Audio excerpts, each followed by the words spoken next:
I spent 4 years building a $25,000 per month coaching business only to shut it down overnight. The reason why is that I chose the wrong niche. In this video, I'm going to share all the details of what happened and how I ultimately discovered how to pick the perfect coaching niche for me. So my background is real estate investing. I flipped hundreds of houses and bought a few dozen rentals, and then I wanted to start coaching. And so I started as a real estate coach. One of my mentors said, you got to be a real estate coach. That's where your expertise is. And I believed him. And so I went full steam into the industry. I spent years podcasting every week and blogging and YouTubing and building up an audience. I wrote a book. I started selling one-on-one coaching, and then I graduated to group coaching. And I built a business that was doing 25, even 30 grand per month. And so a lot of people thought I really had it made.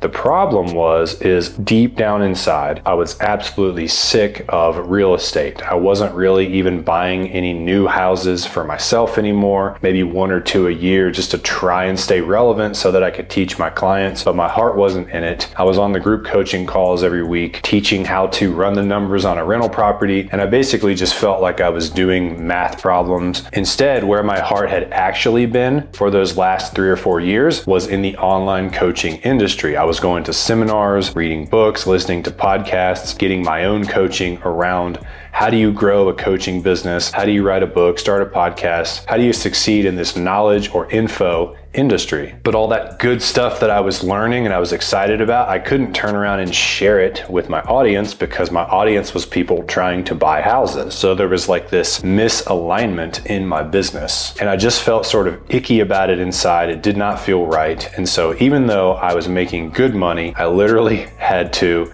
have the awkward conversation with my wife and be like, I'm shutting this all down because my heart is leading me in this other direction. And what I realized is that the customer is the foundation of the business. The customer should have the same interests and desires and things that the coach has in order for there to be that alignment, because the coach can then go out and continue their own learning and growth in that thing and just remain hopefully a few steps ahead of the clients that they're serving and turn around and say, hey, this is what's working for me right now. So if you want to be a good real estate coach, you need to be in the trenches doing deals as you're coaching. So I had to start coaching people on the thing that I was in the trenches on, which was building my coaching business. I knew how to make 6 figures as a coach. I understood the ins and outs of the industry. I had worked with all the big names like Dean Graziosi, Brendan Burchard, and Russell Brunson. And so I launched my first program helping some of my audience start their coaching businesses. Luckily, there was 3 or 4 people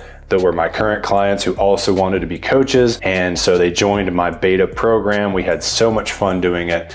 I realized that was where my future was. So I shut down my business overnight and I pivoted to serving coaches. I've never looked back, and I have so much energy and excitement about my business now because I get to teach and share the same stuff that I'm jazzed up and passionate about learning. So ultimately, I learned that literally the topics that you're most interested in right now, like if you look at your bookshelf and see what would I love to learn or read about today, that is the insight into the niche that would be the perfect coaching niche for you. Like Michael Jordan says, you got to fall in love with the game if you want to be great at basketball. But you also have to fall in love with the niche that you're coaching in if you want to be great at coaching. So I wanted to share that story so that you don't have to go 4 years down the wrong path and have to turn around and basically start over. I had to build a whole new audience from scratch when I pivoted, and I don't want that to have to happen to you.